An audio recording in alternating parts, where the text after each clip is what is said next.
Hello, everyone. We are here this morning with Mr. Kelcey Brackett, who is running for House District 91.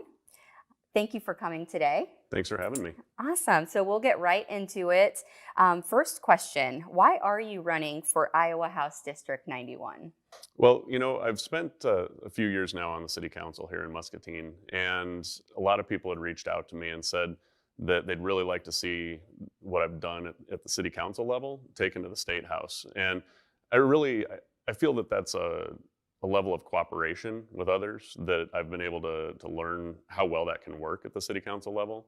And it's something that I think that we're missing at the state house. We've got too much division, not only in our country, but also in our state. And I really want to take my style, and represent the people of Muscatine.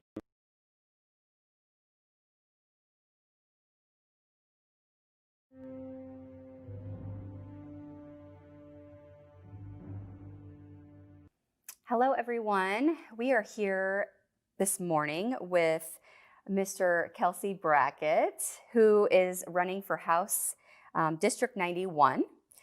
Thank you for coming today. Thanks for having me. Awesome. So we'll get right into it. First question, why are you running for Iowa House District 91? Well, I've spent a few years now on the city council here in Muscatine, and a lot of people had reached out to me and said that they'd really like to see what I've done at the city council level taken to the state house. And I feel that that's a level of cooperation with others that I've been able to learn how well that can work at the city council level. And it's something that I think that we're missing at the state house. We've got too much division, not only in our country, but also in our state. And I really want to take my style, and represent the people of Muscatine at the state house, and being able to bring cooperation and new ideas to get things done. The Iowa House handles a wide variety of topics for the citizens of the state of Iowa. What experience do you have that you feel qualifies you for this office? Absolutely. So I have spent, over 20 years here in Muscatine. I'm a native Iowan, but I've been in Muscatine for over 20 years. And a lot of that time I've spent in a consulting role. So I've been out working with businesses, business owners, and, numerous staff in those businesses. And I hear, what they have to say, and that's something that I've carried forward as well in my role on city council, where, I go out and I talk to people. I find out what issues are important to them, what makes their daily lives better, and what makes their daily lives worse. A good example would be here recently, in the past year, it was brought to my attention that we have some people that live in manufactured housing parks here in Muscatine those parks have been purchased by out-of-state companies that came in, cranked the rent up, in some cases 60% or more increase in the rent, as well as adding on additional fees. And then if those individuals cannot keep up with those increases, they can be forced out of their homes. And if they can't move that manufactured home to another park, then they actually stand the risk of losing the entire home, even if they own it. And things like that really, that really upset me when I found out about that. And I've been working to try and fix that already. And I hope to take that fight to the state house. Great. COVID-19 has driven many decisions made by all levels of government and households in Iowa. After the health and safety of Iowans, what are your biggest concerns the state will face to continue throughout this pandemic? Yeah, and this is something that I've been experiencing here, just locally in my role on the city council. We had to look at budgeting issues, because we didn't really know what was going to happen with the tax revenue that was coming in for the city. And fortunately, we were able to handle that, but really the economic impact is one of my biggest concerns after health and safety. And I think that, there are some programs in place that have been helping, but we need to get creative on that. We have businesses that are more impacted than others, things like movie theaters, restaurants, and other places that people are just at this point kind of afraid to go. And if we don't look at some stimulus package for them or other ways to really help them out, we may run the risk of losing a lot of locally owned businesses throughout the state, not just in Muscatine, but But just right here in Muscatine, I've talked to business owners that are worried about what's going to happen because their income has dropped off because people are either afraid to go out or there's been restrictions in place.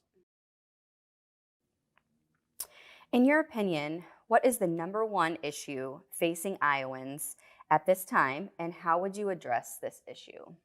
Well, at this time, we're still facing COVID and the issues that go along with that. So that really is right now one of the biggest issues we're facing because of the personal and the business impact that the state has through that. Beyond that, there's just so many issues right now. We need to look at our mental health coverage for folks in the state. We need to look at prescription drug prices, and as well as access to healthcare. These are things that that were there before COVID came along. And so once we have a handle on COVID, we can focus on a lot of other issues, but these are things that we need to deal with even while we're working through the COVID situation. That's a tough question because there's a lot of things that kind of fall at a similar level, honestly. And we have, we need to look at how this is also impacting our agriculture in the state, and as well as business development. So we need to keep an open mind and look at how new issues may have come up that we haven't even seen yet.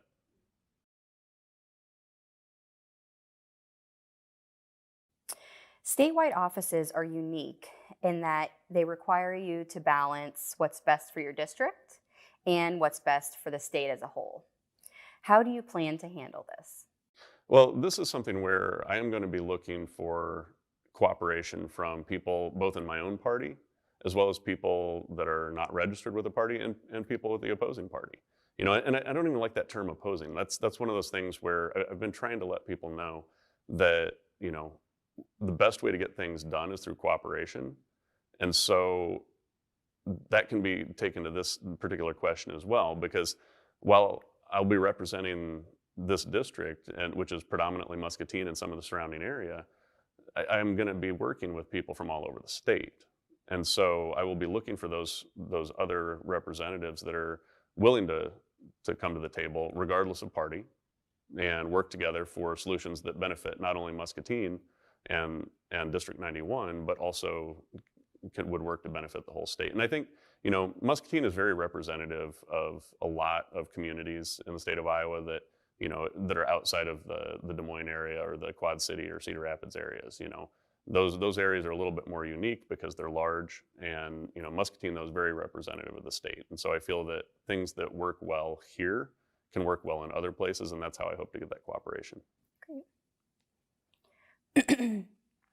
If you win the election, how will you work with fellow representatives to better the lives of Muscatine County residents? Absolutely. So I think really this comes down to common sense. What makes sense for Muscatine and bettering the lives of our residents would also help others in the state. We've talked about mental health issues, as far as coverage here in the state for that, and this is something where, I've got some close, experience with this through some family members where they were in crisis, and finding a bed in the state, anywhere nearby was very difficult. They needed attention soon. And, fortunately, in the case that I was dealing with, it didn't take too long. But I've also talked to others, just here in Muscatine, where they had family members that were in crisis, and they had a week, 2 week, 3 week long wait to be able to get a mental health bed. And that's not acceptable. And so really issues like that, impact the entire state, and they impact us here locally. And that's something that I think we can find cooperation on to deal with.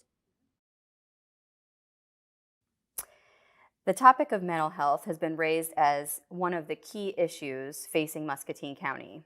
Please give us your perception of the current situation and what you would do if elected to address this issue at the state level. Absolutely. And this is an area where, as I had mentioned, I've had some personal experience through family members with this, but I really think we need to bring the experts on this to the table and find out what they feel would work the best as far as putting programs in there that maybe are a little different than what we have right now. I know that we've seen some turmoil in Muscatine through our county board with the mental health region and how that's been handled. And and I'm not saying that they did right or wrong on that. I'm saying there was a very difficult situation there as far as how that's financed and what it was doing to the tax dollars of Muscatine residents. And so, I think we need to maybe step back a little bit, make sure that that's, stable for the time being, but really do some research and bring in the experts as well as people that are impacted with this and find out what we can do to make that better. But that's something where, we need to do some work on it to get the right answer. Economic development in Iowa, and specifically Muscatine County, are also hot topics. How do you feel the state of Iowa can support economic growth and development in Muscatine County? So with economic growth, one of the things that, a lot of people look at would be different types of incentives, different tax breaks and things like that. And those definitely come into play. Another thing though that people might not expect out of me is that I would look at regulations that are holding back development. And as long as they make sense to remove, we look at removing those. I mean, there's definitely things that need to be in place to protect our environment and protect our workers and make sure that companies are behaving properly, essentially, for, as far as the people of our state are concerned. But there's no reason to have unnecessary regulations in place. If there's something that doesn't make sense, we need to get rid of that, and that would allow the market to push forward on its own. If there's appropriate incentives to bring things forward, especially for startups, for mom and pop type businesses, that we really need to get back to more of that. We need that hometown feeling in businesses. I'd definitbe be looking to that, but I'd like to hear from people on what would help them grow. As a former small business owner myself, I know there was assistance from different organizations that was helpful, and I would like to talk to folks about what they would like to see put in place. The state budget will be more complex than normal over the foreseeable future due to COVID-19 and the federal government support. How will you stay prepared for making these complex decisions? Well, as I'd mentioned earlier, one of the things we did here in Muscatine was we proactively went through the budget and removed items that did not have to happen right now, things that we could put on a delay until we could see how the budget would stabilize. So some other things that we might need to look at is, some of the ways that the tax laws are set up, and make sure that things are correct there. Make sure that we're not giving deductions or exemptions to things that are not, that are no longer relevant. And so, because we are gonna lose some revenue in different areas, as I'd mentioned, with restaurants, movie theaters, other entertainment type options, things like that, probably just aren't. May not be back to normal for a while. And so, this is where being conservative on spending is critical.